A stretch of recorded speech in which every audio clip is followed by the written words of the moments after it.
Welcome to the Winged Wheel Podcast. Here to talk all things hockey are your hosts, Brad Crisco, Ryan Hanna, and Evan Lobsinger.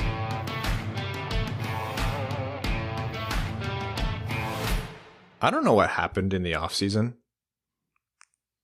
Actually, are we going to do our thing to start the episode? Oh, stop it. This is horrible already. Brad and I have decided that we got some feedback that we need to visually engage with Evan more because we tend to just talk to each other. And so we decided that we're just going to glare at Evan for 90 minutes. Even Fred doesn't look at me like this. Does Fred look at you a lot? He stares at me and wonders why I'm bothering him. When you're just doing nothing? He walks into the room that you were in and stares at you. He's like, why are you here? Yeah. Like, I work in this room. Get out. It's his room. You used to work in this room. Abby does the same thing. She gets mad. What about Kat? Does she walk in? Not Fred. Okay, I should clarify. Fred is Evan's cat. Kat is Evan's girlfriend. Yeah, I can see how that would be confusing to some. No, she leaves me alone because I'll have my headphones on. I won't hear her anyway, so she just texts me. That's actually really funny. Quicker response. She knows how to reach you. Yeah. Anyhow, like I was saying, what happened this offseason where every team in the NHL decided, yep, we are going to beef and try to punk on the Detroit Red Wings. That is the team that we decided we are going to use as a crash test dummy or pinata or whatever. And also what happened where the Detroit Red Wings are saying, yep, if you look at us the wrong way, we are going to stab you in the face and then beat the hell out of you for getting our knife bloody. They identified the threat. And the threat is now the Detroit Red Wings. Watch out, NHL. Everybody seems to have woken up and chosen violence. And I have to say, as fans, I'm here for it. It's a treat. I love violence. Settle down, George Peros. In a controlled environment, I enjoy the violence. I love sanctioned violence. Do you like MMA? Too sanctioned. Yeah, maybe just a little too much. Do you like street fighting? God, no, I'm not trying to die. Hockey. Perfect. Yeah, it's just the perfect level, you know? It genuinely... Okay, I had a really... In times where where hockey is exciting and fun stuff is happening, that's when we get our most stupid content out. And the Larkin punch video synced up to Welcome to Detroit was both a masterpiece, my greatest masterpiece, and my greatest shame. But watching that, I was like, this is old school Red Wings hockey. This is Brendan Shanahan flying in the air, clotheslining Patrick Waugh as Darren McCarty is getting year-old vengeance against Claude Lemieux. I thought Bertuzzi did the greatest rendition of the Brendan Shanahan jersey pull from behind that I've seen since that game. Incredible. It was uncanny how similar it was. That guy is out there. Like, we're talking about the energy the Red Wings have. He is the poster boy for it right now. He's out there splitting Norris-level defense, scoring 4 goals, playing as if he hadn't missed all this time. And he is the first person to punch someone in the face with the half of an excuse. Oh, yeah. When Larkin cold-cocked Joseph, Bertuzzi's gloves were off as soon as Larkin's gloves were off, and he wasn't directly involved. He's just like, all right, who's up? This is what we're doing. Cool. Yeah, we're in. And then he was in, it seemed, every melee against the Canucks. Honestly, we said this year is going to be still no expectations in terms of points. Still don't worry about wins and losses. None of that. We just have to find the fun and the success other ways. What a joy that we get this kind of fun brand of Red Wings hockey, where really in a game against the Vancouver Canucks, they weren't great for long stretches. They were getting kind of hemmed in a lot. And we still walked away screaming and cheering. Obviously, the Red Wings won, but even if they hadn't, I would have still said, yeah, that was a fun game. Hell yeah. Oh, yeah. Well, there were, from a good standpoint, there were 2 things different from last season and 1 thing that remained the same. The biggest reason they beat the Canucks was Thomas Greiss was unbelievable. He is the biggest reason they won that game, so I can't take away from that. And goaltending was his strength last year as well, so that's not new. What was new is the piss and vinegar they were running around the ice with, taking no shit from no one and dishing it out way more than they received it, which, hey, if you're going to be bad, why not? And 2, the special teams were great. PK was perfect, and the power play was dangerous, and I believe the power play actually resulted in the game-winning goal. So those last 2 things were things that did not happen in Red Wings games last year. And it's not going to be a recipe to win them a ton more games this year, but as we saw last night, it is a recipe to win at least some more games this year. All right. On this episode of the Winged Wheel podcast, we're going to be talking, of course, about the Red Wings against the Canucks. We're going to be talking about Larkin's suspension and his injury. We have an interview with Max Bultman, bringing him back on the show. It's been probably too long just chatting about the new Red Wings season, and then we'll do whatever else comes to mind. Evan's feeling pretty energetic today, so I'm sure he's going to carry the conversation 10 directions. Yeah, it's been great. It's been great. We had a 4-man scramble golf tournament today. We tied for first, but lost because of how they count back the score. So that was great. And then I had to go play hockey, which also sucks. I definitely understood that scoring system. I hate when they have to count back the score. So it's the worst. It basically goes, I think, from 18. So whoever has the worst score first out of you and the other team. Oh. So if we're par, then birdie par, well, the team that got the birdie then is the winner. I think it's called retrogression is the name of it. But yeah, so we lost. It should be based on who crushed the most beers and put up that score, It honestly. actually may have been us. It wasn't me, but my team did. Go get your ticket punched, buddy. You got robbed. Yeah. Before we get into all of that, actually, intros. Welcome to the Winged Wheel podcast. Any new listeners? We talk about Red Wings hockey. We talk about hockey everywhere. We talk about try to decipher Evan's personal life. I'm one of your hosts, Ryan Hanna. I'm Brad Crisco. And I'm Evan. Keeping it simple today, buddy. I like it. Nice change of pace. Bread and butter. Yeah. Before we jump into everything, though, we do, of course, want to talk about the Jamie Daniels Foundation, which is an organization we are very proud to be able to support. The more we talk about substance use disorder, the faster we can end the stigma and get support to those in need. The Jamie Daniels Foundation is a children's foundation initiative, and it was founded in memory of Jamie Daniels by Jamie's father and Red Wings lead announcer, Ken Daniels, and Jamie's mother, Lisa Daniels Goldman. They strive to end the stigma of substance use disorder and provide support to those struggling with the disease or who are in recovery. To learn more and offer your support, visit jamiedanielsfoundation.org.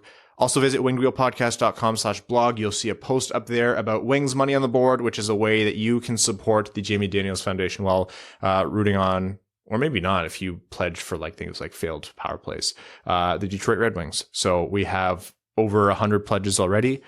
Our last rough calculation meant the high end of those pledges could come in around 11 grand at the end of the season. So our goal is to raise $20,000 for the Jamie Daniels Foundation across all initiatives by the end of the season. So we're hoping that you guys can help us out with that.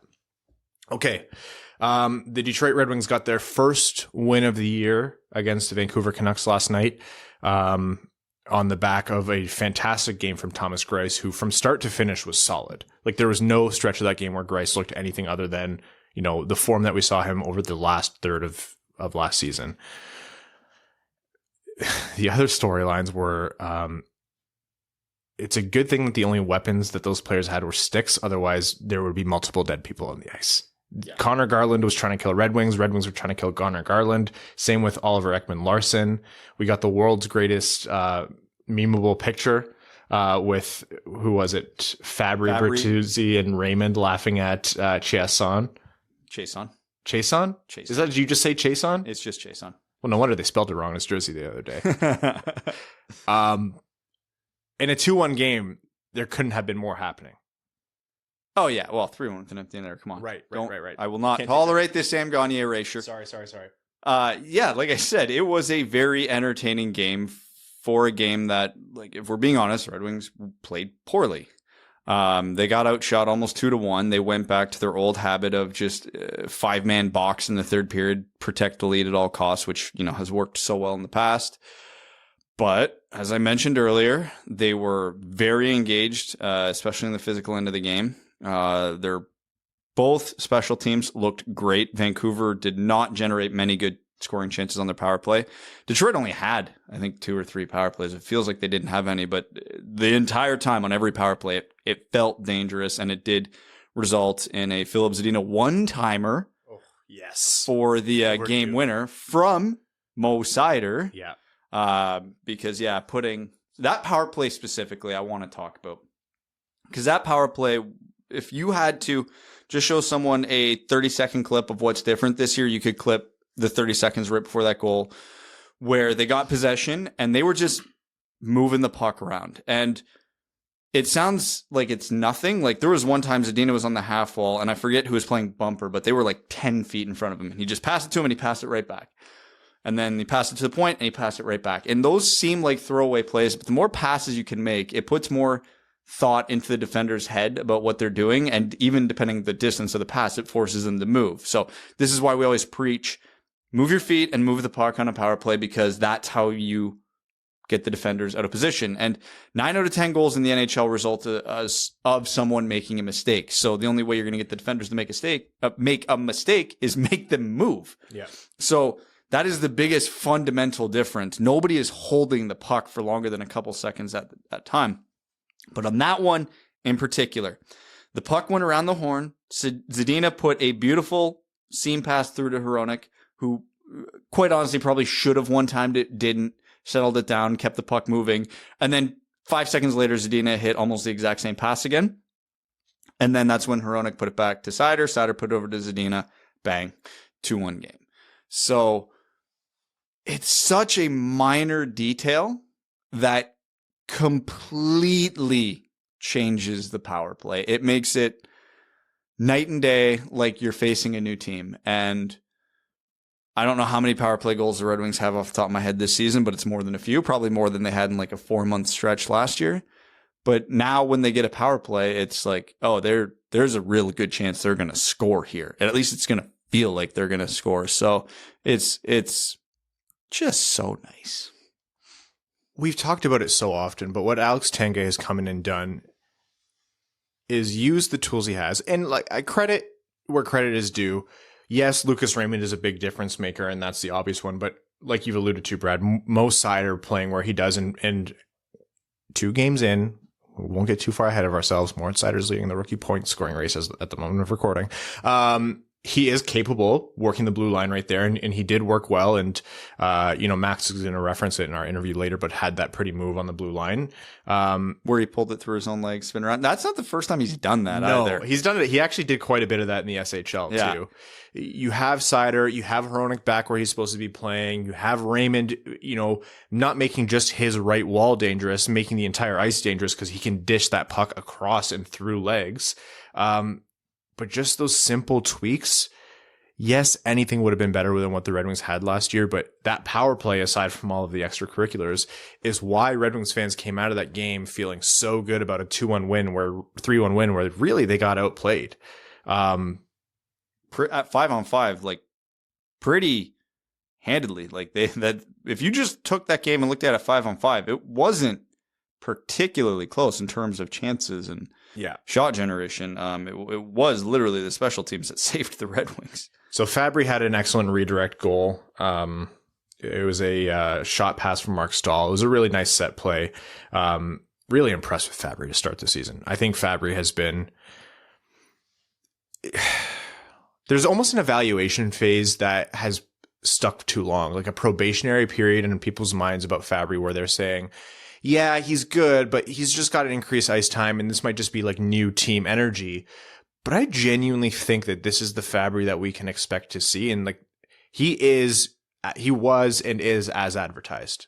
I mean, the only real downside to Robbie Fabry is he was always hurt and had bad injuries. Yeah, and he just couldn't crack St. Louis because they were a wagon at that time. Like it just was very poor timing and poor circumstances for Robbie Fabry up to this point. So the fact that he's finding success isn't a huge surprise to me. Yeah. As long as he has like halfway decent talent, like he doesn't need to be playing with like Larkin all the time either to produce. He does it on the second line and sometimes the third. And sometimes it's the first line center. Which, I mean, we said if anything happens, we know Fabry can play center. It's better to have him play wing, but with Larkin out, which we'll get to, that's the role he's going to have to play. So those were the offensive points that were really good. Lucas Raymond, that one play where he chased Quinn Hughes down the ice. Quinn Hughes, who had 0 goals that game, and Philip Zadina, who had 1, I think, if I'm remembering correctly. Yeah. just we won the draft. right. Yeah.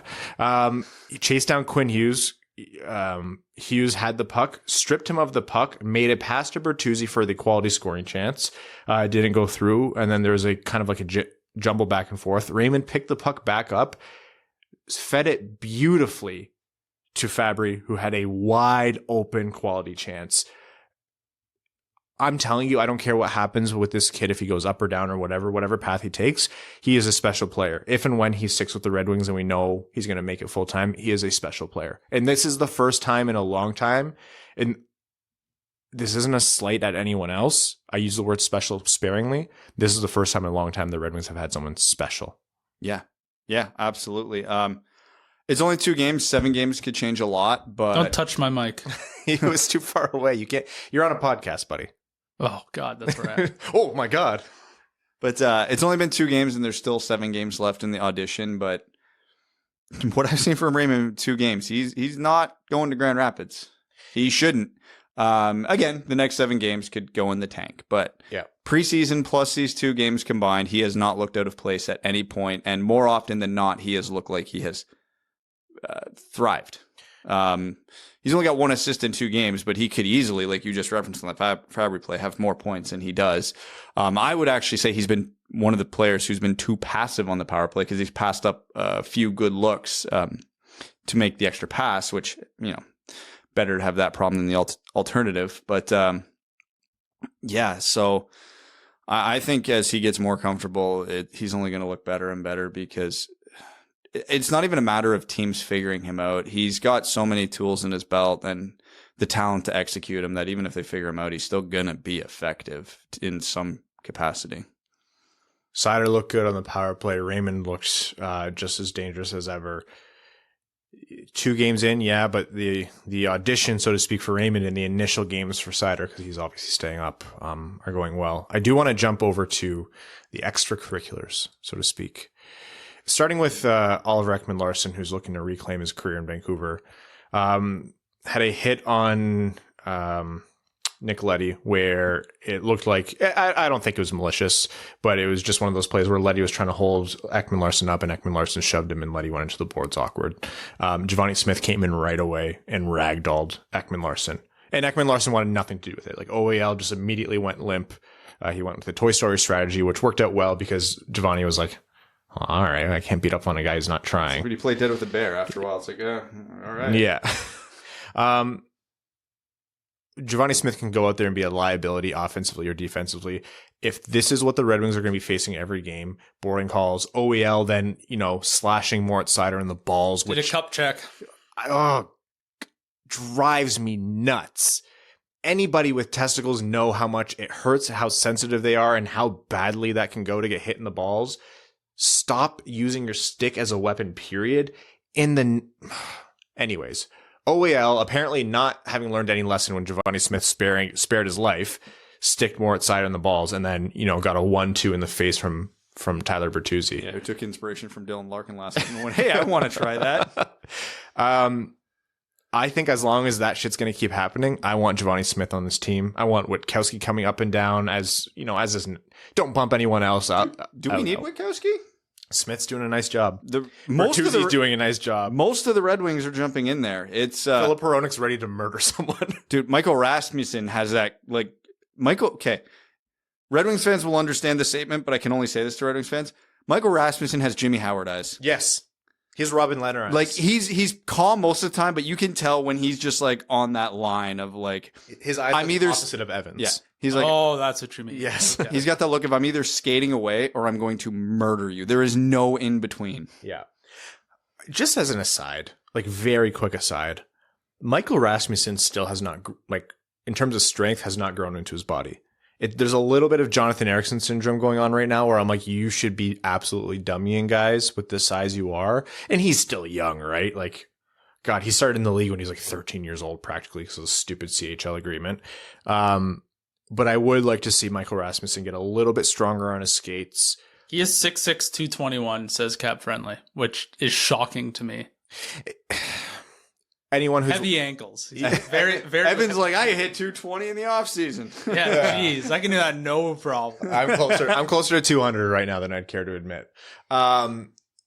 anyone who's worked in, powerlifting and everything knows that it's not just muscle mass, it's muscle innervation. Or anyone who's worked in fitness. I got a lot of mass, just it doesn't move very fast. It's not connected to much. I've got the mass. It's just the cultivating part. Yeah. And again, he's not done anything wrong, but I would like to have seen Bo Horvat struggle to take him down. And that's an awkward play. Like, he reaches around and swings him over. But Rasmussen just seems to be losing every board battle he's a part of, which is, I want to say that's a strength thing, but that wasn't an issue for him last year. I wonder if it's just rust. Yeah, I don't know what's up with it, but it happened enough that I noticed it. Yeah. Because players do bad and dumb shit all the time that I figured about 30 seconds later because it's a one-off or it's not that much. But it was enough that I'm like, okay, this is weird. On the note of the physicality, it was great to see everyone come to everyone's defense.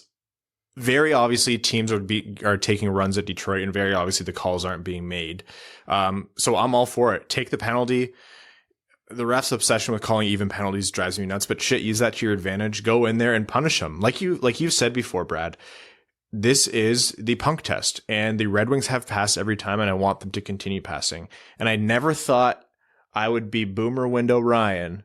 But here I am saying, usually I'm the one who has to go against you. Yeah. And tell you that you're being a soft something banana. But it's that catch-22 because like I view myself as a very progressive hockey fan, and if they took fighting or hitting out of hockey, I wouldn't stop watching or be like, you've ruined the game. I think taking hitting out of hockey would ruin the game. I don't think it would ruin the game, but like it does change the game. It ruined it for me. Yeah, it ruined it for me too. But either way, whatever. What a soft banana. Point being that if the refereeing in the NHL Department of Player Safety isn't going to do their jobs, the players absolutely have to. And since those two departments show time and time again, they are not good at their jobs. I understand it's a hard job, and I'm more sympathetic towards the refs than I am the Department of Player Safety because they have the benefit of replay. The players have to police themselves. And I know that is, like Ryan calls it, the boomer window way of thinking, but it's true. If Ekman-Larsson runs Leddy from behind and Giovanni Smith beats the wheels off him, you know what's going to happen the next time Ekman-Larsson gets into that exact same play against the Red Wings? He's not going to do it. The next time he stick-taps someone and Tyler Bertuzzi cold cocks him in the face, he's probably not going to do that again the next time. Yeah, no one likes that feeling after you get punched hard in the nose where you're just kind of like everything's ringing. Yeah, eventually the Red Wings are going to get a reputation of like, this is a team not to be, sorry kids, fucked with. Yeah. And should the NHL be like that? Should teams have to do that? No, of course not. Do I want the NHL and teams have to do that? No, of course not. Because Larkin's hurt right now. He's not playing. Suspension be damned. God knows Anthony Mantha missed so much time because he kept punching people in the head and breaking his hand. Like, it's not good for the game of hockey for this to be such a prevalent issue. But because it is an issue, I am very proud of the way the Red Wings have handled it. I know we're beating this to death. No pun intended. But yeah, it's important because it's 2 games into the season and this has been a huge issue in both games. So it leads me to believe that this isn't going to be an issue that's going to go away. And yeah, if Bertuzzi, Ernie, Hronek, Smith, Rasmussen are going to have to keep jumping in time and time again, well, then that's what they have to do. Am I going to be pissed off and angry when Bertuzzi or Hronek breaks his hand or, gets a concussion? Yeah, I'll be furious because of the stupidity of it all, but you have to do what you have to do. I want to talk about Larkin in a second, but the last point about the Vancouver game, other than Quinn Hughes didn't score and Philip Zadina did, if I'm not mistaken. Yeah. The Garland hit on Zadina, which was initially called a 5-minute major, and then upon review was called a check to the head. Weird situation. Zadina really extending himself, putting himself probably not in the best spot, but Garland is making a concerted move for the reverse hit as they battle for puck and puck position. Wanted your takes on that call. I could see the call going either way. I can see the technicality of it being legal. I can see it being called what it was called. I don't think it's a major. I think my bigger gripe here is the fact that that isn't an obvious penalty in the rule book more than it the fact that it wasn't called a major, because It's kind of shocking to see that check to the head minor called. yeah, like I was happy to see it, because like when I tweeted about like not liking the hit, the whole debate in my comments turned to legal versus not legal, and it was fair because it was very borderline, because Zadina did not have the puck yet. So there was also a case for interference there. But it's the rules that are the problem, and it's on the player issuing the hit. I don't care that Zadina put himself in a bad position. The onus is always on the player laying the hit. Same with a check from behind. Because we can make the same argument. Larkin should not have turned his back to Mathieu Joseph that far from the boards. Mathieu Joseph still shouldn't have piled him into the boards from there. Connor Garland didn't need to throw that hit. He had speed, position, and angle on Zadina. He could have just played the puck. He went out of his way to throw the hit. There is always the option to just not throw the hit. And I think that gets lost in the shuffle. The players should want to protect themselves. They should not want to hurt each other. So there is no sense in throwing a needless hit. So again, legal or not, I don't care. It was a needless hit. Garland could have done what he needed to do regardless of Zadina being there. I would like them to change the rule book to make that a penalty. I think all hits where the direct point of contact is the head should be a penalty. It's one of the very few rule differentials in the IIHF I agree with. It's not hard to call, and it's not a hard rule to follow. People get too worked up in what else is he supposed to do there? Not make the hit? Yes. Yeah. That is the obvious answer way more often than people want to give it credit. If a guy's got his head down or he's reaching for a puck like Zadina, he is not in a position to make a significant play there. Yeah. The correct option is not make the hit. Yeah, I think the real meaty points there are the onus does not matter what position anyone is in or anything like that. The onus is still on the hitter to not injure someone, whether you agree or not. That is prescribed in the rule book, and in my mind, that's fair. And two, yeah, there's something in the rule book here that's just hasn't been conventionally used, but it should be there, and it is for a check to the head. How do you avoid it? Don't make the hit. I do believe Zadina overextended. I think there was a degree of, I don't know. I didn't see Garland light up, but I also don't know that he could have, but I also don't think he would have had, could he by that point in the game. It was big, as Travis Konechny said to Garland, "You're an angry little elf." And I think that was very much the energy. Like, he was one of the main antagonists of the Red Wings all game. It looks like Connor Garland has the puck, and he's literally shielding it from Zadina, who is in a very bad position. I hate looking at stuff that's in slow motion because the game happens at such an infinitely times faster than what I'm watching. I don't know. I think maybe 2 minutes makes sense. You hate to see a guy sprawled out like that, but it doesn't look like the worst thing I've ever seen. It looks like, I think the refs got it right. That's a situation where the major review, I think, worked out well. And you're right, Evan. Like, it's game speed versus slow-mo. And slow-mo makes everything look way worse. And even like the angles, like your highlight thing is really good. You see it from every angle, and every angle I have like a slightly different opinion on the outcome and the whole play itself. So I don't know. I don't know. Yeah. We'll have this conversation again and when the next borderline thing happens. Yeah. I do think, 2 minute probably is more appropriate than 5. And absolutely run and, brawl and do whatever you have to do to Garland as you defend your teammate.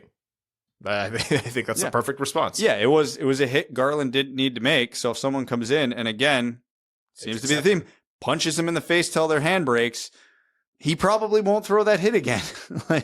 Here we are, the Winged Wheel podcast, advocating for violence. I hate that I have to, but it's the NHL Department of Player Stupidity that keeps letting shit happen. And not that this was suspendable. I don't think it was, obviously, as I just laid out for 20 minutes. But man, like when nothing gets called, players have to assume everything's not going to get called. That's the reality of it.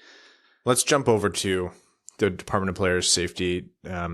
Handed out a suspension to Dylan Larkin for his cold cock to Mathieu Joseph. I would like to add that cold cock has now been added to my bingo card. Oh, okay. It's moving up the ranks real quick. Can we ever see your bingo card, or is Nope. it only for you? It's totally figurative. Like, it's not a real thing. It lives in my brain. You should let us know how we scored at the end of each episode. I could do that. Evan just yells bingo like once every 9 episodes. One of those little like confetti cannon firework things. Pooh! A disco ball falls from the ceiling. When did you install that? That came in while you were on vacation. Yeah. You're a really deep sleeper, Ryan. I didn't think I was. You are when I spike your drink. The Department of Player Safety handed out a 1-game suspension to Dylan Larkin for the punch on Mathieu Joseph. And I think we all knew it was coming, and I think most everyone will agree. Yeah, I mean, you look at that play in a vacuum, that is a suspendable, 1 game is probably the right amount. You could have hoped for a little leniency because he missed a lot of an important game, but you do have to send a message that you can't be doing that. I also think Bertuzzi really heard that message. I also think that every single Red Wings fan who thinks that was a fair suspension also agrees that it's well worth it. I would totally. If guy just ran me from behind like that and I have had off-season neck surgery, I would 100%. That is more than worth it. Maybe even a couple games would be worth it. I think it could have gone up to 3 games before I would have questioned it. Yeah, I mean, I would have questioned why the suspension was 3 games unless Joseph's in the freaking hospital. But yeah, like if I'm Dylan Larkin or anybody around the team, it totally seems worth it to me. The description though was a little frustrating because the Department of Player Safety, and you knew they weren't going to do anything because Mathieu Joseph actually didn't even receive a minor penalty for the boarding. He received a minor penalty for roughing, which seems to have been like an even out call because he didn't do any roughing. He was down on the ice. Yeah, that's that whole play was ridiculous. No penalty for boarding from behind. Then he gets sucker punched, is laid out, and gets a roughing penalty. That is some A-plus reffing there. So on the books, there's nothing for the boarding, which is, Larkin saw that there's no penalty, play continued, and which is why he did what he did. I don't think if the ref's arm went up or not that it would have affected his decision in that moment. I don't think so either. I just didn't want to say the quiet part out loud. The part that really frustrated me in the explanation video is, everything they said about Larkin is like, you can't punch an unsuspecting player in the face, blah, blah, blah. He's skating away. Yeah, that's all well and good. They described the boarding as it was retaliatory based on Joseph pushing Larkin into the boards, causing him to fall. No. He boarded him from behind on a dangerous hit. And the only reason they couldn't call it as much was because then that would be opposing the refs and slandering the refs who absolutely, completely, unequivocally, undeniably botched that call. And that's the part of the Department of Player Safety that drives me absolutely insane. They had to have looked at the boarding 100 times while reviewing that evidence. And just because they can never admit that the refs or they did anything wrong, they will never do the right thing in that situation. No, and it's beyond frustrating too because degrees of severity or levels of severity, whatever you want to call it, they can't even seem to get that obvious common sense of their job right. Because when I look at what's a suspendable offense, I always look at what's the worst case scenario of an outcome. Because just because a player, I hate calling suspensions and penalties based on injury because every play is different. Every person's body is different. Mathieu Joseph could board Tyler Bertuzzi from behind, Michael Rasmussen or Dylan Larkin. Well, Rasmussen could walk away scot-free. Larkin could be out the rest of the season because he's coming off a neck injury. But the play is the same, right? So what is the ultimate worst case scenario? Dylan Larkin sucker punching Mathieu Joseph could give him a really bad concussion, which is no laughing matter, which is very serious, which is why he got suspended. Mathieu Joseph cross-checking someone from behind into the boards could break their neck and kill them. Not likely to kill, but players in the game of hockey have been paralyzed more times than hockey fans are willing to admit from hits from behind into the boards. Literally, it happens yearly. This is not a super uncommon occurrence. Larkin could be paralyzed off that hit. Mathieu Joseph could have a concussion. On degrees of severity. Todd Bertuzzi here, and that's the only. Wow, we are on the same wavelength. Yeah. I don't want to minimize what Larkin's... But Bertuzzi's punch didn't break Steve Moore's neck. It's when he drove him into the ice after. Yeah, but that could be... Anyways, either way, yeah. Your point stands still. It's also Bertuzzi's was from behind. Sucker punch. Larkin cold cocked him. Thank you, Darren McCarty. But it's... I know we're always going to come at this from a homer bias. As much as we try to be objective when evaluating the Red Wings versus the other team, the Department of Player Safety, yada, yada. Hell, we've been critical of the Red Wings more than anybody else here. I can't fathom the fact that a sucker punch was suspended and the guy who hit him from behind into the boards, the very play that led to it, got nothing. I can. Like, the fact that me and you can believe it is insane, but that to me is the entire problem with the Department of Player Safety. And then it happened again later. Palat to Rasmussen. Palat should have had the exact same suspension. Instead, he gets to score the overtime winner. And there's an argument to be made that the ref wasn't even going to make that call. He just looked at Rasmussen laid out. Yeah. That arm didn't go up right away. And Larkin, as a result of that hit, it didn't play in Vancouver. And we have no news as to when he'll be back. He's seeing a specialist. This is a guy who... we talk about Bertuzzi going through a grueling recovery. Larkin spent 2 nights in the hospital and barely avoided surgery. That's how bad his recovery was. And the NHL had to have known about the Jamie Benn thing because, everyone let them hear it, that they messed that one up by not even looking at it. And what do? They don't even look at this one either. Fun little aside, Jamie Benn did that exact same thing again today to an Ottawa Senators player. The exact same thing. Off a face-off, player goes down, cross-checks him in the back of the neck. The Jamie Benns, the Shea Webbers, to a degree, although I don't think Zdeno Chara's stuff is more minor. I think he just gets away with more minor penalties. But Zdeno Chara, the NHL loves letting those guys get away with their shit. Like, how much had Shea Weber gotten away with when he was on Nashville playing Detroit over the years? Like, infuriating. Remember when he drove Zetterberg's head into the boards? Oh, yeah. Like, this isn't... we say George Peros, and I do think George Peros has been at times an abject failure in his role. What, you mean the guy who has a clothing line named Violent Gentleman isn't properly suited for the job? Color me shocked. This is the NHL time after time, person after person heading the department year after year has allowed and condoned this kind of thing. The Jamie Benns, the Shea Weber's, the Mathieu Joseph hits, all that stuff, it's going to happen until something goes terribly wrong one day.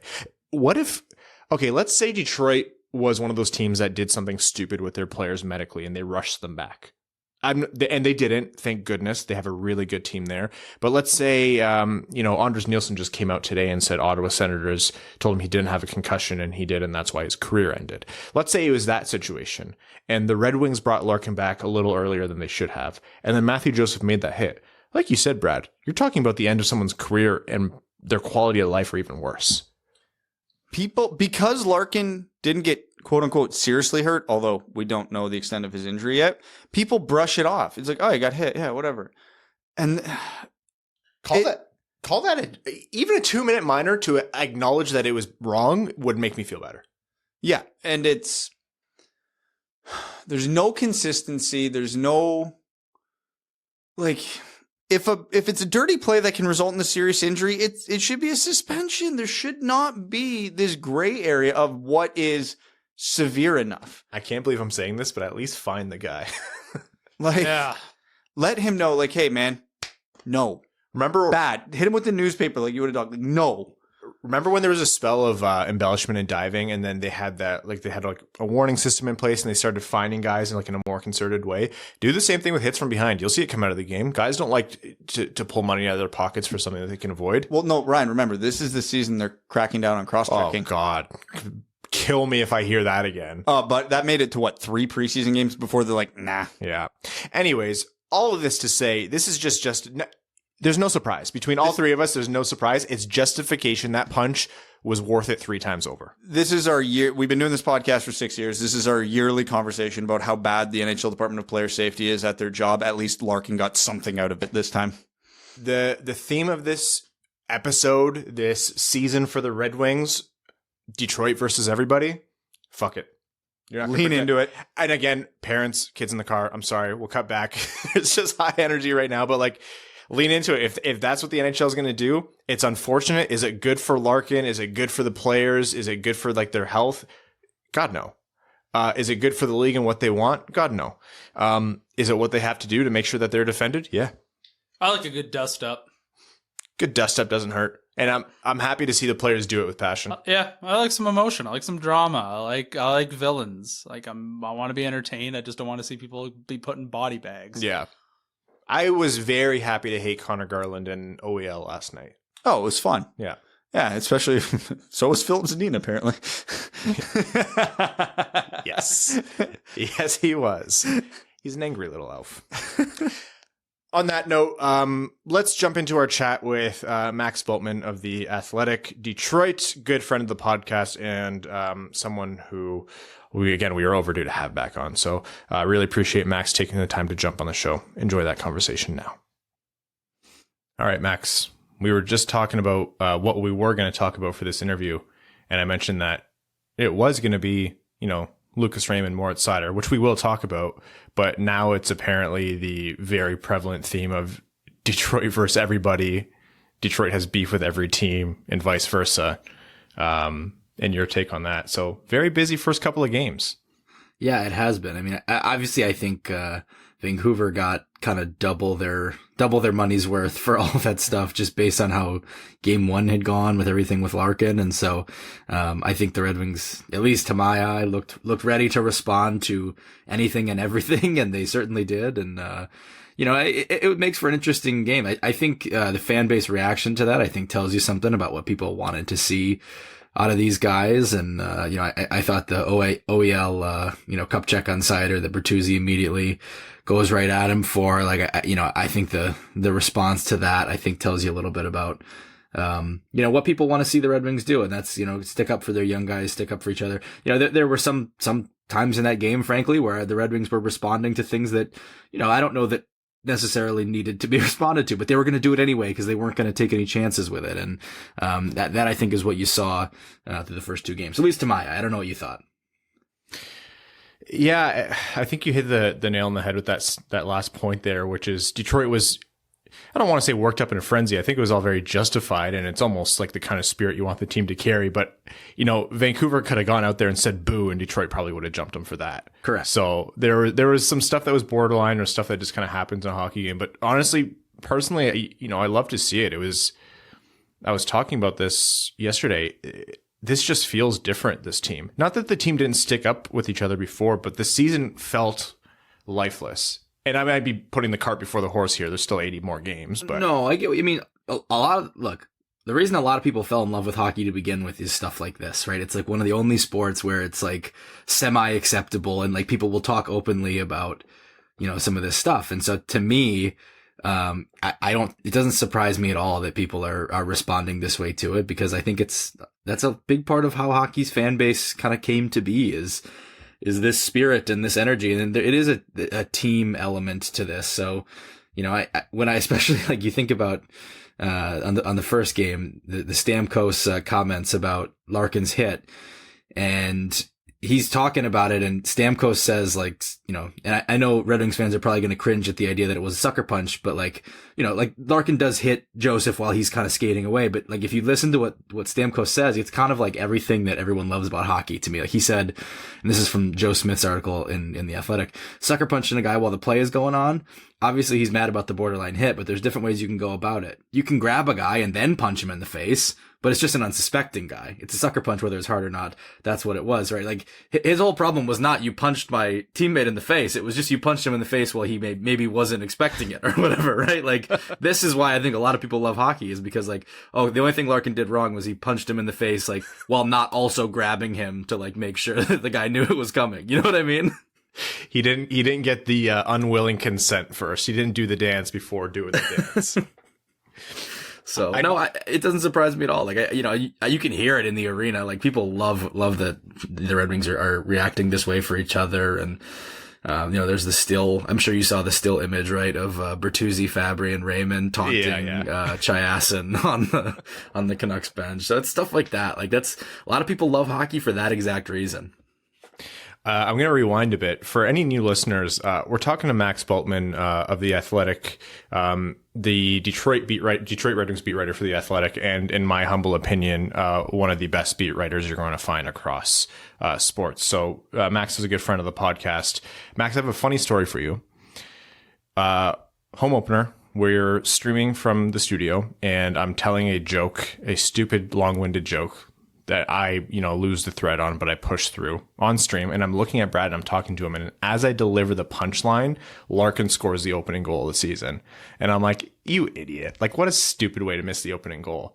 And I was like, oh, you dummy. And then a few minutes later, Brad looks down and says, oh God, Max missed the first 14 minutes of the home opener because they oversold parking. Yeah, you know where I was as you were having that realization, as I was in the media bathroom watching that goal on the screen in the media bathroom, because I had walked in after, it took me like 2 hours to get from my doorstep and I live 9 miles from the arena. It took me 2 hours to get from my doorstep to my seat in the press box. God. A lot of that is like, I mean, yes, it was not great that the parking was oversold, but like most of that is purely traffic. Like even if the parking had not been oversold, I would have been walking in at puck drop. Like, so it was like entirely like like I left with plenty of time, and the traffic for opening, and it was a sellout. Like, that's how you know, right? Like, it was like, I don't know if it looked, every seat was full or anything like that, but like the traffic downtown was more than I've ever seen. And I went downtown today for a Lions game. I was meeting up with somebody downtown, and the traffic was like 1/10. And this is for like an 80,000 seat football game, right? Like, it was like 1/10 what it was for opening night for the Red Wings when I was trying to get into the building. So let's talk about that. We're talking about the energy of the Red Wings and how it feels different for fans watching on TV. In the arena, describe to me what it's like for the fans, the energy in there, and do you see an impact on the players? Because I know Larkin talked about it as well, and I think it's palpable. Yeah, I mean, the only tough thing for me to say right now is, like, we're not back in locker rooms yet. So, like, it's still, because of the COVID stuff, like, we're still at more of a distance than we had been in previous years. And so it's a little better than it was before. Now we at least have the option, if we want to, go into like the room where they're doing the press conference, but it's all still on Zoom as an option for people, and we're still not in the locker room. So, to know kind of the feel is a little tougher. But I don't think it takes that long of like looking at it on the ice to be able to see this stuff, right? And to see the feistiness. And, at the end of the day, I think a lot of it, it's one thing to see it in games 1 and 2. And what I think you're really looking for is, how does this thing hold up in January and February when, maybe spirits aren't quite as enthused by the return of fans or the possibility of playoff. I don't want to say they can't make the playoffs, but I don't see it for them, right? So like, if let's say they're out of it by January, February, which I expect will be the case, like, is that fight still there? And I think that's kind of a real test. But yeah, like in the early going, for sure, like I think they want to stick up for each other. They want to show that they're not going to be pushed around physically. I do think a lot of that has to do with probably Larkin and his whole saga. And I also think they've really assembled a team of competitors. Like you go up and down this lineup, and, you look and you got, okay, on the first line, you've got Tyler Bertuzzi and Robbie Fabry, two guys who are not backing down from anybody. Lucas Raymond's a rookie, and he will get in there. And if you watch him, he will get in there. I don't know that he's really fighting, but he's pulling guys off of his teammates and all that stuff, right? Line 2, I don't know that I see Pius Suter as a huge scrapper. But you've got Zadina who will mix it up a little bit, and you've got Adam Ernie who will absolutely mix it up physically. Line 3, you got Michael Rasmussen, no doubt there, right? Like after the first couple games here. And on line 4, you got Mitchell Stevens, you got Giovanni Smith, and that's before you get to defense, where you have Philip Hronek who will fight anybody at any moment. You have Moritz Seider, who I don't know that he's necessarily fighting, but he's not backing down from anybody. And then you get down on, you have kind of your veterans and Stahl, Letty, I don't know if they're fighting guys either, but they're, they know how to hold their own in there. So it's just a team of guys that doesn't look to me, like they're not built to take a lot of crap from people. And I have to think there's at least some intentionality to that. You talked about Raymond and Seider, and I think let's start with Raymond, because he was electric in the preseason. Yeah, he was. And has looked dangerous even to start the season. But there's still a question of, how much is that going to stick? Do you think he lasts longer than the 9 games? Is this impact a oh shit, this kid can play for real, there's no point in sending him down? Or is it still an evaluation period in your mind? It's a great question. I think, yes, I do think you've seen the flashes to start this season, but even the second half of the preseason and the start of the regular season, like, it's not necessarily the same feel that it was in that game against Chicago, or I think it was against Columbus was the second one, where, you know, it's 5, 6, 7, 8, 9 plays per game where you're like, oh, wow. And, you know, last night I thought it was 3 or 4 really good plays, 2 or 3 really good plays in the game against Vancouver. In the first game, I don't know that I noticed him like a ton other than his assist. But you see him out there because he's really skilled. And what I think the question the Red Wings are going to have to keep evaluating is the entire year, not just through the first 9 games, is he touching the puck enough? Is he getting to make these skilled plays? Because that's ultimately what you want him to be. You watch a guy like Elias Pettersson, and I'm not saying that Lucas Raymond is Elias Pettersson. Elias Pettersson's a pretty unique talent, but you watch what he does and you notice like that's the kind of thing the Red Wings are missing, is a guy who can hold on to the puck down in deep and just with his hands and his brain, he's going to hold on to it and he's going to wait out for something to happen and buy a bunch of time. And I think Lucas Raymond can be that, not to maybe Elias Pettersson, but like that kind of impact on or that style of impact on some games. But right now, the way the Red Wings are playing is not necessarily conducive to developing like those things. Like if they wanted to play him on the top line, they want to play him against tough matchups, he's got to be in position to just make the right play in every given moment. And that it's not always conducive to what the best thing for your development is. If they feel he can do both, then they can keep him up and make that call. But if they feel like he's having to prioritize surviving, and not hurting the team at the expense of kind of some of the puck touches, then I think that becomes a question. But, you know, the one thing about Raymond that has been a theme that Jeff Blashill's talked about is he really thinks he has a B game and he has a C game because how smart he is. Defensively, he just doesn't think he hurts the team at all defensively. And so that's going to help Lucas Raymond's case to stay up. But to me, like, I would lean that, like, I think personally, I think Lucas Raymond should be in the NHL, but the question will be as you go through these next 7, 8, 15, 20 games, is he touching the puck enough? Is he making progress in his development that you want to see, largely through having the puck? And if he's not, then is he going to get that in Grand Rapids instead? But to me, like, I don't know. I think he looks like he can hang, but, you know, I think that's the question you keep monitoring. Now, Moritz Seider, you know, it was pretty much a given that he was going to make the team, even with Nick Leddy. That was one of the most rock solid pieces of information that anyone has had about the Red Wings in years. Yeah.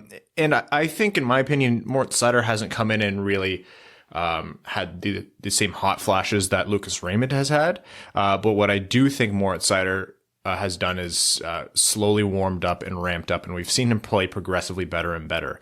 What's your take on how he's kind of come through, and what do you think he's still actively working on as he gets acclimated to the NHL?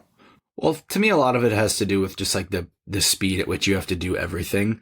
And like, you know, it's the guys are going to forecheck you really, really hard. And so for Seider, it's like you got to be on the puck quick and you got to know where you're going with it quick. And yeah, I think that makes a lot of sense as something for a young guy to adjust to. And I, honestly, like, you could probably say something similar with Raymond, though. I think, you know, as a forward, it's maybe a little less, there's fewer moments where it kind of comes out, right? But those would be the things that I would say, like, for Seider, I'm watching pretty closely. I was like, okay, how is he handling having to get back in deep on a retrieval and know exactly what to do with it or how long to hold on to it?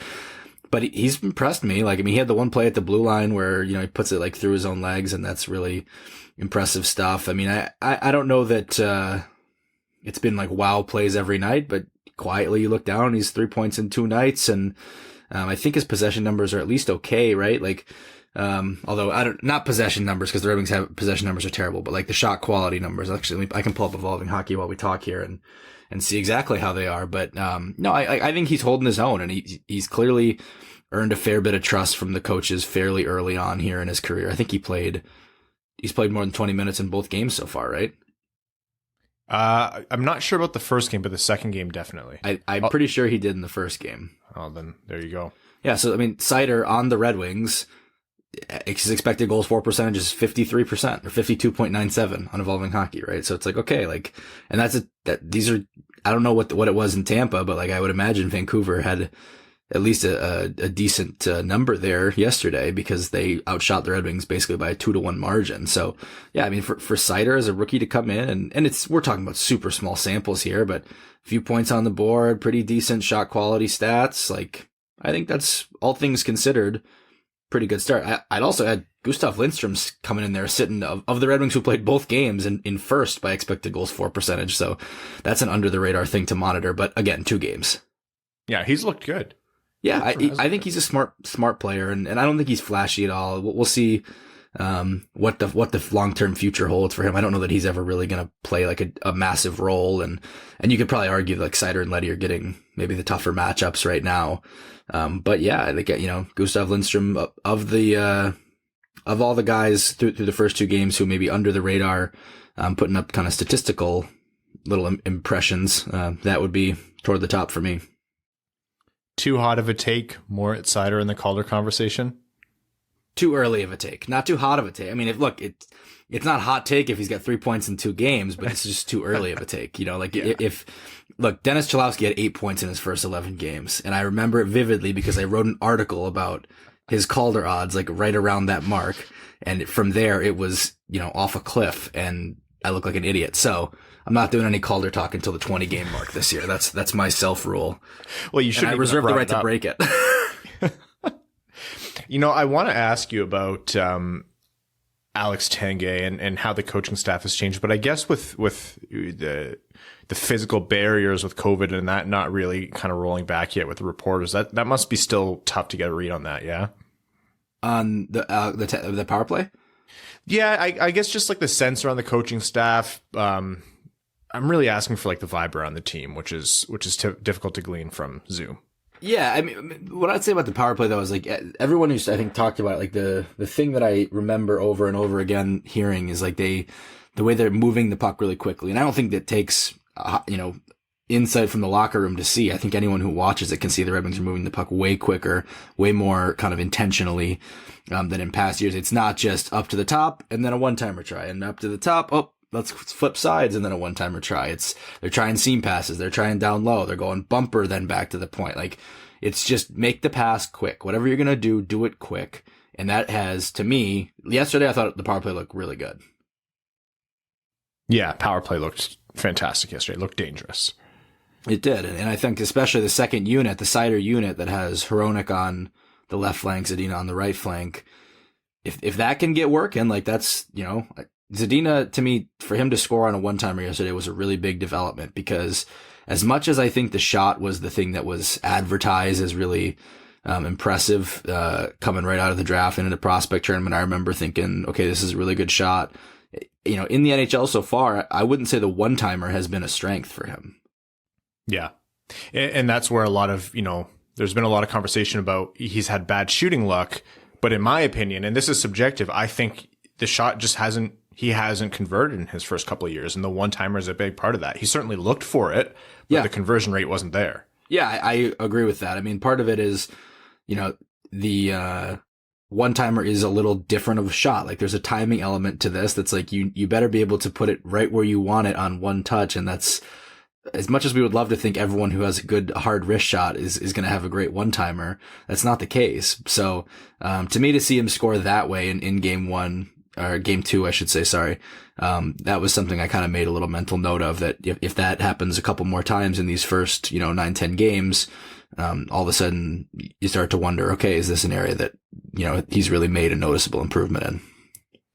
Okay. You're not allowed to say, Seider or Raymond. Yep. I want you to give me 2 players on the team that are notable that you are watching intently for any reason over the course of the season. Okay. Well, I'd start with Robby Fabbri, partly because I picked him to lead the team in goals this year in my bold predictions article. And part of that article is I'm trying to pick something that's not like, automatic. So like there's an element of it, but I also think I did it for a reason, which is I'm really impressed with this guy's goal scoring touch. And yesterday he does it on the tip in goal. But think to yourself, like, how many times in the last 2 years has Robby Fabbri put a puck right where it needs to be on like a half second's touch? And the numbers, like, it might be double digits. And so, when I think about Robby Fabbri, a guy in a contract year. He could get moved at the deadline. The Red Wings aren't past that phase of their rebuild by any means, yet. But, a guy who's still young and a guy who I think if he's able to stay healthy, can this kind of be his breakthrough year where he really, delivers in that 25 plus goal range? That was one of my bold predictions. So that's definitely something I'm watching. And I think it's got at least a chance of happening. That's kind of how I make those predictions is I try to think of something that's like, maybe doesn't seem automatic, but at least would have a chance of happening as something, if a couple things break the right way, the ingredients are there for it to happen. And then, the other guy I would say, is Danny DeKeyser, and it's kind of on the other side of things. He's late in his career, and it's kind of, can he find kind of the old Danny DeKeyser of even, people are hard on DeKeyser, but I think 2 or 3 years ago, my first and ultimately part of my second year on the beat, there were times where, I guess second year on the beat, he got hurt really early, but my first year on the beat, there were times where I really saw what I think the Red Wings see in Danny, which is that he's a guy who you can put him out there in hard situations, and it's not like he's going to, change the game every time he's out there, but I think you did see he was able to kind of manage the game a little bit back there, and that's why he was trusted with the minutes he was trusted with. If they can get back to having that Danny DeKeyser, out there with Filip Hronek, I think that's a huge deal for them. But, we'll see whether that happens. And I think he's at the opposite kind of end of his career where it's like, you're kind of wondering now, like, does he still have that in him? Does he still have 20 minutes a night in him? And if he doesn't, that becomes a question mark that, I don't think they want to have that question mark with the kind of minutes that they have so far asked him to play. All right. Well, we have quite a bit of season to come, which means we're going to have quite a few more conversations. But for now, Max, thank you for joining the show. Everyone, if you haven't heard this spiel before, and even if you have, The Athletic is one of the most worthwhile subscriptions I've ever personally had. And that's purely because of Max's articles. If you're a Red Wings fan and you're not reading them yet, please, if you're going to listen to one thing we ever say on this podcast, is read Max's work. The Athletic Detroit, M_Bultman on Twitter. Max, thanks for joining the show. We'll do it soon. And actually, I believe I can finally make good on that lunch I owe you from years ago, now that I can cross the border again. Yeah.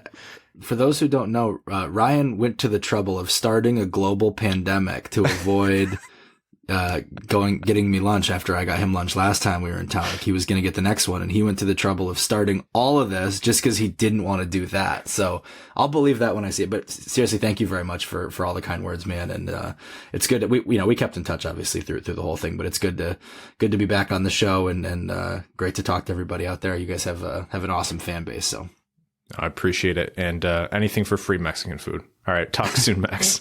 See ya.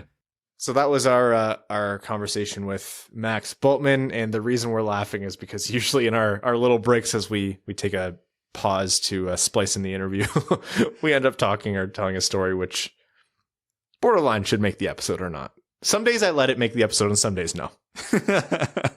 That one maybe could have. It was you talking about you. Yeah. But which... you can get away with it. Evan and I definitely can't. Absolutely not. Absolutely not. You could have a spin-off segment on like Ryan, Hannah, me and my family. Oh, I'm afraid we'd be too popular this podcast after that. Too relatable. A night in with Ryan Hannon. That's like the closing sequence. And now for a story about my parents. Any Middle Eastern listener, I know there's a few out there who grew up with immigrant parents. I love mine to death. I've talked about it on this podcast. I owe them the world, but you know what it's like.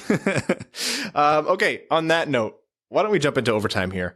Overtime on this episode of the Winged Wheel podcast is proudly brought to you by our Patreon supporters. Incredibly cool people, all 6'2", in incredible shape, don't have a regret in their lives, and are just altogether immortal in every good way. So patreon.com/Winged Wheel podcast if you want to support the show and be better than everyone else, including me, who can't speak. There's at least one person who's a patron of ours that reasonably fits that description right now. That's just going, oh, thank you. Yeah, like finally he noticed. All right, we're going to start with Miss Days, who says, this might be the most drama-filled start to our season in a decade. The boys aren't taking shit anymore, and you love to see it. The Lightning return to the LCA 25 years to the day of fight night. It is written in the stars. What's the over-under on the number of fights? 3.5. I will set it at 3.5 as well, and I will happily take bets on that too. Jeffrey Blashos. That's good. Says, well, we saw a lot of last year's Wings against Vancouver. The power play continues to impress, and I love the team attitude, knowing at any moment a Red Wings player might take their skate off and stab someone with it. Yep. Evan, what's your favorite Dance Gavin Dance album? Mine is Mothership, but open to other, albeit wrong opinions as well. Mine is Downtown Battle Mountain, the first. I'm a big Johnny Craig fan. I think that's fair. Wait, is not of the person. Yeah, I was going to say, I'm like, are you allowed to say that? big fan of his talent, but not of his person. Okay, yeah, because Evan almost got himself canceled there for a second. Yeah, I'd have no idea what we're talking about. He's a bad person. Another story of a person who's just a shitty person, but has like all the talent. Remember the story Evan told us about the guy at the golf club before? Yeah, kind of like that. Oh, yep. Okay. Yeah. Nick Geyer says it's early, but seeing that fist pump from Zadina after his goal might be my favorite part of the year. Love that for him. Rank your favorite moments from the first two games, whether it be the Larkin punch, Bertuzzi goal, Seider puck troll, or Zadina goal. Rank or just pick a favorite? How's this going? Let's go 1, 2, 3. All right. Seider puck troll, number 1. For sure. Hands down. 2, I'm going to go Zadina goal just because, like, you guys know me and the Zadina apologies. And then 3, I'll go the Larkin sucker punch. I'm going to go Larkin punch, number 1. Actually, sorry, no, I'm changing number 3. Just that picture. Yeah. Of Fabry, Raymond, number 2. Just that picture's number 3. I'm going to go Larkin punch, including the Bertuzzi immediately in there fighting as best bros. The Seider troll, and I'm going to go Raymond stripping the puck from Quinn Hughes, who had 0 goals last game, and Philip Zadina had 1, if I'm remembering correctly. What was the overarching? Any of your favorite 3 moments from 2 games? Yeah, the troll moment was definitely. I'll say that was 2. Okay. Zadina goal 3, and the bingo card cold cock number 1 cold cock sandwich. Cold cock. So here's the perfect example of why we Red Wings fans are not allowed to complain about entertainment value thus far. None of us picked what could arguably be the goal of the year in the NHL this year, where Tyler Bertuzzi pulled it through his own legs, split Mikhail Sergachev and Victor Hedman, and then ripped on Vasilevsky. Oh, and he also had a 4-goal game that game, and that didn't make the list either. I thought we were given the 3. Oh, no. Oh, we weren't? Okay. Still. Seider's first NHL point not there. Lucas Raymond's first NHL point not there. We have no lack of content, that's for sure. Dylan Larkin's fat ass says, I went to the game last night. The place was electric. I was right behind the net for that Zadina goal. What a beaut. Josh Brink says Buffalo's undefeated and on top of the division, just as we all expected. Imagine how good they would be with a 1C. Someone like Eichel. Do you think they have assets to trade for him? Hey, the Buffalo. Let's not crown Buffalo the kings of this division yet, when the undefeated in regulation Detroit Red Wings are right behind them. Right on their heels. Babe Landeskog says, very hungover after the win. Worth it. Adam, I wish I could finish like Ernie says, what did the Red Wings do to these other teams and officials to make them have them treat them like this? Haven't been this pissed watching a game since the 15-16 playoffs against those rat bastard lightning bugs. Yeah, someone pissing someone's Cheerios in a big way. Alec Kenny says, happy to see a Red Wings dub, even if it was mostly on the back of Grice. I got engaged up in Traverse City on Thursday. Alec, congratulations, man. Hell yeah. And I was really hoping to see them pull off a win against Tampa to complete the perfect day. I guess I can settle for Bert scoring 4 and Mo and Raymond recording their first NHL points. Thanks again for all you guys do. Alex, seriously, congrats. That's awesome. Evan Feets Guy Lobsinger says, I often listen to you guys on my headphones while I do dishes. That interview with Ken, I didn't understand. Ken had a lot of, he had renos going on in the background, and I think someone was doing dishes during the interview, which, we used to record right next to your kitchen, and there would just be dishes happening in the background before we actually had our studio. I didn't understand how the dishes were so loud until I stopped and the background dish noise kept going. I refuse to believe this was not an intentional troll. Ryan, please train in secret or rig an elaborate conspiracy to get a hole-in-one while in the course with Evans. Someone needs to stop his golf obsession. I'm telling you, it'll happen. I'll volunteer to help pull a Space Jam. Anybody who's seen the movie knows what I'm talking about. What, how I'm going to get an ace before you do. No, I understand that, but I don't understand the Space Jam reference. Have you seen Space Jam? Not in 25 years. That's fair. Okay. Evan's a pretty measured person. Even when he's telling us about a crazy day. Like the way he describes it, he's very calm compared to Brad and I. I'm convinced he would hit me with his driver if I aced it before him. I would be happy for you, but secretly, well, maybe not secretly, but I'd be dying inside. He would club you, like, and it wouldn't just be anything. I would congratulate you very heavily. And you know it's going to be something like Evan's going to step up. It would be a situation, Evan would step up with like a 9-iron, throw a dart to like 10 yards out. You'd go up with like a 3-wood, knock it off a tree, and it rolls in. Yeah, you'd go up for the chest bump, and I would just punch you straight in the chest. That's how it would work. I think I would get off easy.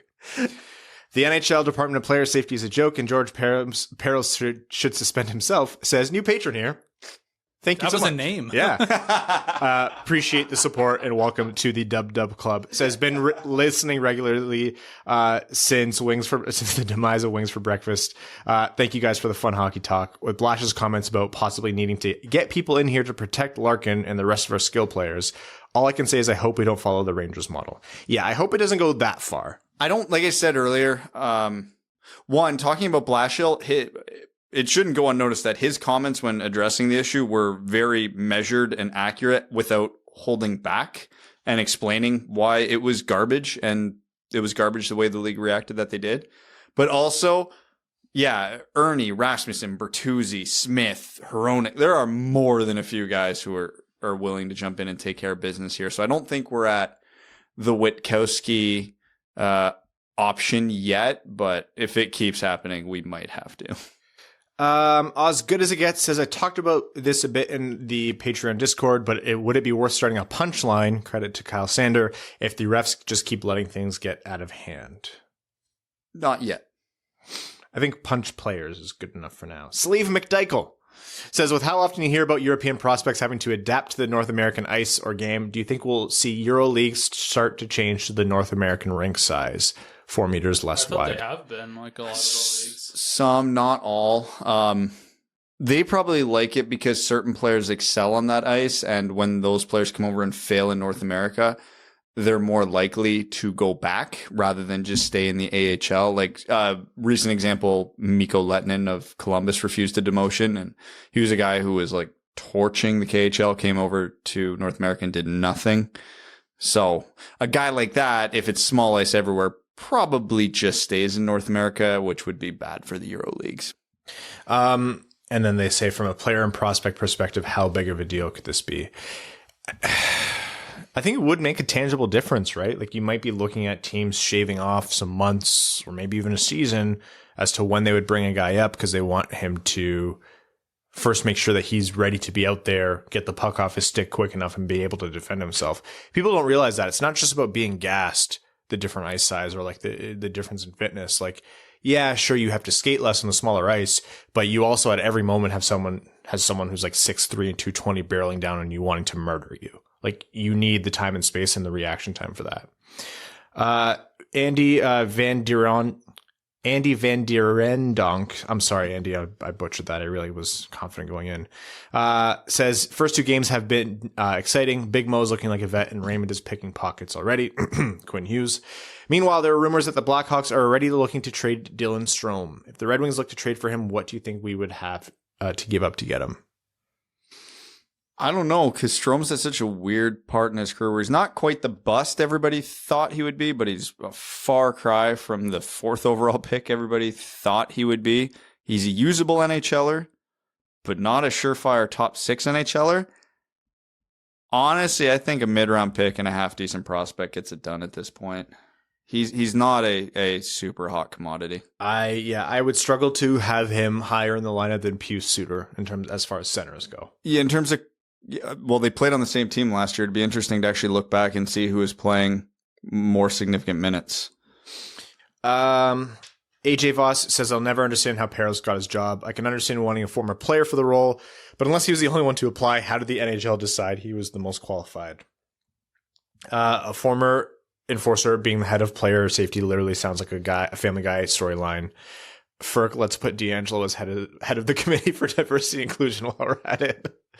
The Caminator says, who would have thought that when I took Mo in the last round of my fantasy draft, we would be one of the higher point getters on the team?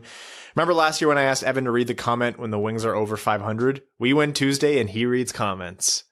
Oh, Comments? yeah. As long as the Red Wings are over 500, you're the one reading out Patreon comments. Well, I don't remember that. Oh, here we are. Oh my God, and they're playing Columbus. This might happen. Evan's sweating. Colorado 14ers says, I've noticed linesmen being much more aggressive in breaking up potential fights. To that point, with all the scrummy and chippiness of the first 2 Wings games, not one player received a major for fighting. I enjoy the occasional fight, but I am by no means an advocate for fighting to be an integral part of a team's success. I believe that letting a fight happen in the first period might prevent consistent after the whistle offsetting minors throughout the game. At some point, the officials need to just let guys go and relieve the tension. Yep, because if a guy, well, like we were explaining earlier, the way stupid hockey culture works, but it's hockey culture, is if a guy is running around doing dumb stuff, the general way to stop him is to punch him in the face. And if you can't punch him in the face, there's no incentive for him to stop doing the dumb shit he was doing. Jake Kiefer says, now that we have a very small sample size of Moritz, would you trade him 1-for-1 with Bo and Byram? I think there's too much even contextually and emotionally attached to I doing think that it's now. such a fair... I think both teams like what they have, right? Yeah. I think it's such a fair trade. It's just redundant, so no team would really need to... That's like a change of scenery type trade if both guys go in the tank, not, oh yeah, we have this really good prospect, you have that really good prospect, let's switch them for no apparent reason. Tori Blakely says, got to attend my first live hockey game in 19 months on Friday with the Griffins home opener. Felt so nice to be back in an arena and hearing the crowd go crazy for every goal. And in the stands when Witkowski sent a Rockford player into another dimension. Fingers crossed for a Grand Rapids meetup soon. Retroactive cheers with my $2 beers. I think maybe the pandemic was started to keep Evan away from the $2, was it tequila night? Whatever it was. It was margarita night, and the next night was, maybe it was hot dog night and margarita. Yeah, it was I think it was hot dog night on the Friday and then margarita night on the Saturday, which would have been a terrible combination for my body. You wouldn't have made it bad. It should have been the other way.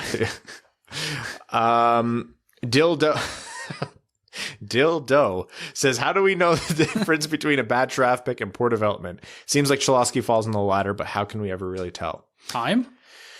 Well, development tracks can really mess up a player. They can have all the talent in the world, and if they reach age 23 and have not been developed properly, other teams aren't going to start over with them because that's a big risk. Why put your assets into a guy who's surpassed a lot of formative years in terms of being a hockey player? The truth is, you'll never know for sure. You can do things like if a team seems to have more busts on average than usual, then yeah, that's probably a development issue, but it's like in Formula One. You can't really compare drivers except for their teammates because they're driving the same car. Compare players of similar skill levels who came through the same system. One thing that I kind of keep an eye on, again, it's so subjective, it's hard. It's when a player is drafted, you know what type of player they are and you know their strengths. You don't know to what level, but you know who they are as a player. So like coming out of the draft, we know Lucas Raymond, for example, high skill, high offense, responsible two-way winger who plays like a very east-west type, like in and out game. If he does not look like he's playing that style of game in 3 years with the Red Wings, they change something fundamentally about him, and that's a problem. And there's been some obvious examples of that in Detroit over the years, and then some not so obvious ones. So it's almost impossible to tell, but that's for me the one kind of sort of way you can tell. Next comment here is from Max $1 Million, who says, I recently listened to Seth Jones on the 32 Thoughts, and they discussed the split locker room in Columbus last year. Hearing about that situation got me thinking about bad teammate experiences. Never played hockey at any level, so my experience just comes from street hockey, where I had one and only fight with a teammate. He was slashing my brother who was playing on the other team, and after a bit, my wires just crossed and we both dropped the gloves. Yes, I fought my teammate and won. What's the worst bad teammate experience you've had, or what would it take for you to drop the gloves and fight your teammate? Also, Ryan, you can call me Max a Million if that's easier than Max $1 Million. Don't give me any breaks. I can't read. I've been pretty lucky. I can't think of anything egregious. Hockey culture's it's a very in group. And if you're trying to make a competitive team as an outsider who hasn't been part of that team for a long time, even after you make the team, like I made a team where this team had been together for years and years and years. And I broke through and made the team, and the guys were never like assholes to me, but if I was out there on the ice and I got laid out, like they were almost as loud as the other bench when I got hit. And that happened for probably like the first third or half of my first season on that team. And again, like it is what it is. Like you kind of have to earn your stripes in hockey. That sucks. Yeah, it's not good. That's traumatic almost. Yeah, I did the same thing to someone else though. Like, that's just how it is. It's a shitty. Hockey players are garbage. Like we're all trash. Cases in point. Eric Sinkowski says, forget everything that made me angry about Bert not getting the shot. He's back in my top 3. Watching him get under the skin, pun intended, of the whole Vancouver team was some of the most entertaining hockey I've seen from the Wings in a while. Also give Larkin a 1-game suspension for Garland's hit on Zadina. Matthew Lynch says, did Suter catch the Zadina bug? The dude has been so close to scoring a lot now, I feel. That's only 2 games. Adam Bybee says Soderblom and Johansson both have 7 points already in their respective SHL campaigns. Yeah, Veleno has been killing it in Grand Rapids through 2 games. Soderblom and Johansson have been fantastic. Like, the kids are all right. Ethan Phillips scored his first goal since January 2020 because he missed all of last season. Master Simone continues to look good. Not going to talk about the 2-assist performance by the Toot train. No, right. Tutayev, who continues. We say project pick quite a lot. This kid is fascinating to watch. Remember how for like 2 years the Red Wings fan base obsessed over Otto Kivenmäki, and he's still like over in Finland at like a half a point per game? Chuchayev's already in Grand Rapids producing 2 years later as a 7th round pick. That is remarkable. Now, is it going to keep up all year? Who the hell knows? But the fact he doesn't look out of place is phenomenal. I'm just impressed that that Kivenmäki's still playing after that. Oh, that one hit. Yeah, bad. Jeremy Dahl says, I watched the game at my restaurant with my dad and fiance, all wearing our red and whites while surrounded by Vancouver fans. I was nervous about losing due to the ribbing I would take, and we're going into it without our best players. To me, beating Vancouver is even better than beating the Leafs. I'm so incredibly jazzed about the boys. Ferk the Nucks and go Wings go. Keep up the good work. Also, can you tell my dad to relax on Zadina? He keeps saying this is make or break and doesn't have much confidence. I think he's looking good and poised to break out. Keep up the good work. You guys are awesome. Yes, even Brad. On pace for 82 points. I don't think make or break. I think let's say Zadina has an average year and puts up between 30 and 40 points. People might be disappointed. But remember, you can change your expectations, and a player cannot perform up to a draft position and still be an important part of the future. If you redrafted that draft right now, he still goes round 6. Like, he's not anybody to it's not like guys drafted behind him everybody drafted behind him is exploding right now. It's easy to forget. He's going into his 3rd season? He's a career .44 points per game. For his age, that's not bad. Like, yeah, if he didn't have the pandemic and some bad luck and a couple other hurdles along the way, at this point in his development, you'd like him to be further along than that. But it's not like he is absolutely floundering in the NHL. Like, he's damn near a half a point per game, which over a full season is like 41 points. That's not nothing. No.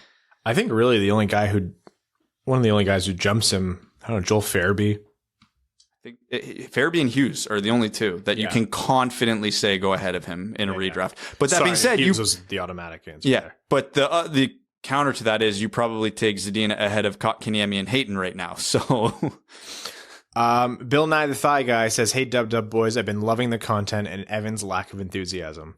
This may sound dumb, but I actually read that as I was reading ahead. I thought he said Evan's enthusiasm, so I thought he was going to make note that you've been more enthusiastic, but in turn... I think that's what he means. Nope, 3 right under the bus. Yep. This may sound dumb, but do you worry about the Wings overperforming? We're on track for our rebuild, but I think it would do more damage if we don't draft in the top 5. Red Wings have played what? 2 games. 2 games? And they have no left side of the defense. And they have no losses in regulation. No. Yes. Would it be nice to get 2 more draft lottery picks and possibly Shane Wright and possibly Michkov and possibly Bedard. Yeah. Rebuilds never go as planned. They just don't. It doesn't shake out that way. I'm sorry. It probably won't. I will not begrudge the Red Wings turning this thing around in an organic way, even if the timing wonks things up a little bit. You do not. I don't think the timing wonks everything up. I think this is the year it's acceptable. So first of all, let me put it this way. Even the Red Wings finished like 5th last, and we're all acutely aware of this, but I feel like it's worth repeating. It's still more likely than not the Red Wings don't get Shane Wright. I know, not winning a lottery, shocking, but you plan for that because that's the more likely. If the Red Wings overperformed last year, it would have been bad because the majority of the players getting ice time last year were older guys who are not a part of this future. This is now a young team with the Mo Seiders, Lucas Raymonds, Dylan Larkins, guys you can, Giovanni Smith, Rasmussen, pick whoever you want, guys who are going to be around for a while. If that group of players is successful, there's no reason to not be happy about that. This is the group that we now want to see progression from. I don't care if the Red Wings win a ton of games last year because Darren Helm, Luke Glendening, and Valtteri Filppula scored 6 goals in a game inexplicably. Yeah. That does nothing for the long-term future of the team. This would. Large, the prophet of the towering behemoth, says, greetings, Sweetophiles. With Edvinson's stellar start to the SHL season, can we put talk of his averageness from scouts to bed? I can't remember a prospect that's been poorly scouted by the hockey media as much as he was. All of the dumb takes that were made. Wings fans, feel free to laugh in their collective faces. Also, you have to remember Slovakian kid Dalibor Dvorsky. He's playing for AIK's J20 team, and as a 16-year-old, he has 23 points in 14 games. 2023 draft eligible. And hopes that in 2022, we draft Jonathan Lekkerimaki, because hearing you guys say Lekkerimaki will be glorious. I will not. What was his first name again? Jonathan. Perfect. Jonathan takes the puck up. It's like the old NHL, like you pick your name. It's like Brad takes the puck up the boards. They never had Ryan, so it was always Hannah. Hannah makes the pass, but it was like Hannon. I always had to pick Hannon because of Scott Hannon. That's why that's the only reason that audio was in the game. C-Nods says, the Wings aren't boring. I'm loving the energy and their willingness to scrap. Seider looks good. Raymond's hockey IQ is crazy. Couldn't ask for a better start. Do you think it's a sign he's not Bertuzzi's not staying around since he didn't get the A? I don't know if it's a sign of him staying around or not, but if that is a reason, how do I phrase this? The reason he didn't get the A could also be the reason he's very hard to trade. Yes. Any player, it does not matter what you think about the situation. I am not surprised to see a player in Bertuzzi's situation where he just went through 2 tough contract negotiations and made a decision which automatically excluded him from 9 games this season. And a lot of team activities. I would be shocked if he got the A. And that's not a comment on whether or not he should. That is just, you would be insane to not expect as much. Like the entire NHL, but 4 players. I mean, we know how hockey culture thinks right now. Also, can we take a moment to acknowledge how many enemies Detroit is making? Zadina calling the Canuck an angry little elf, but yeah, that's not what he said. Larkin on Joseph. I love it. Becoming less of a bit Jeffrey Blashill Stan Club says Moritz Seider is on pace for 123 assists this season. I say he does it. Dylan K asks if we have reevaluated expectations of Seider based on his early sample size. Nope. No, don't get too far ahead or behind yourself. It's important. Sample size is important. Also, Evan, what's the best DGD album and why is it instant gratification? Wasn't this question already asked? Yes. Yeah, I mean, this guy used an initialism and the other guy wrote out the name. I don't know. George P. Burdell says, new patron here. Glad to finally get into the overtime thread. George, thank you so much for your support. Welcome to the Dub Club. Enjoyed my first hockey game in person since going to a Thrashers game as a kid. Looking forward to November. I did notice that it seems like we could have done better in the face-off circle towards the end of the game against Tampa. Know anyone who the Wings might be interested in that can win them some? Looking forward to a more fun season this year. Stay fresh. I will repeat, face-offs have way lower impact on the game than you would think. Vaxxed wax and ready to snort a few lines of Connor Garland's little person helmet. Says Grind Ryan pushes his draft time up 3 hours to try to throw us off. Yeah, I was just trying to throw off Katie.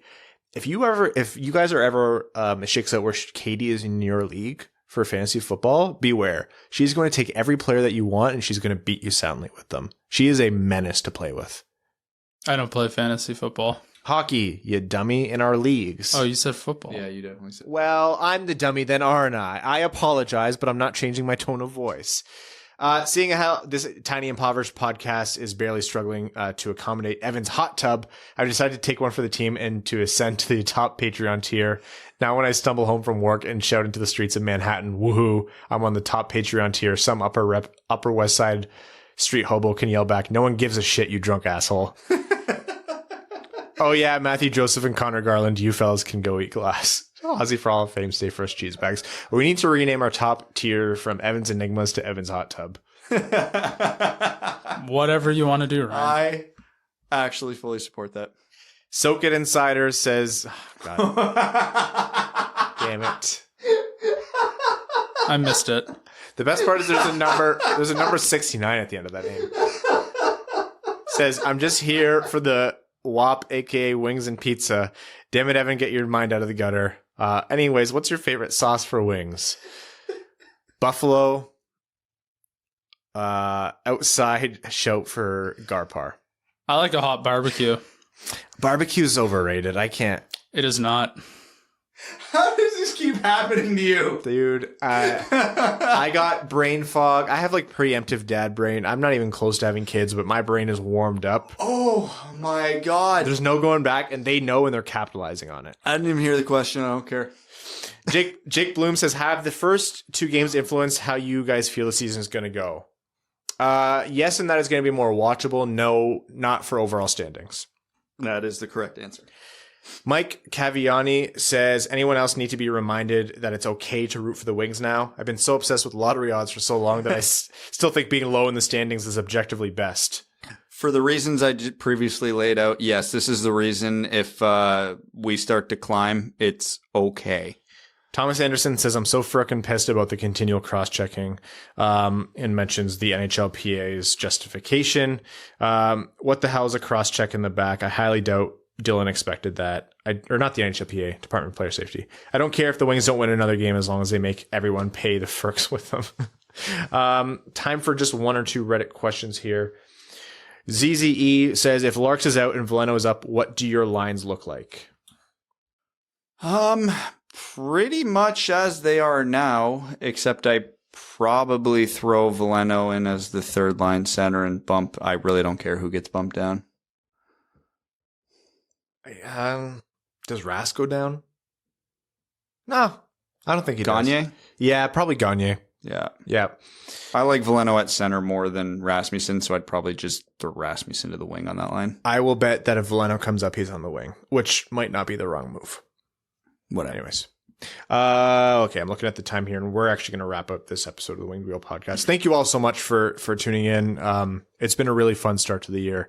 If you don't already, follow us on Twitter at Winged Wheel Pod, and then follow our individual accounts for game coverage, shit posting, things like that. So appreciate everyone tuning in.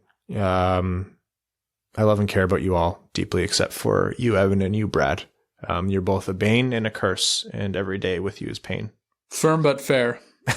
I'm sorry, were you talking to me? Absolutely not. Thank you to all of our name level sponsors on Patreon: Arjun Shankar, Yves Bartels on behalf of the Sarah Grand Foundation, Kyle Karagitz, Nick Perks, Terry Driver of Crying Ryan, Hannah's Banana Simon Jamathong, Taylor Tagel, Matthew M. Rice, and Pizza, Brandon M., Carl Brutana Nanaluski,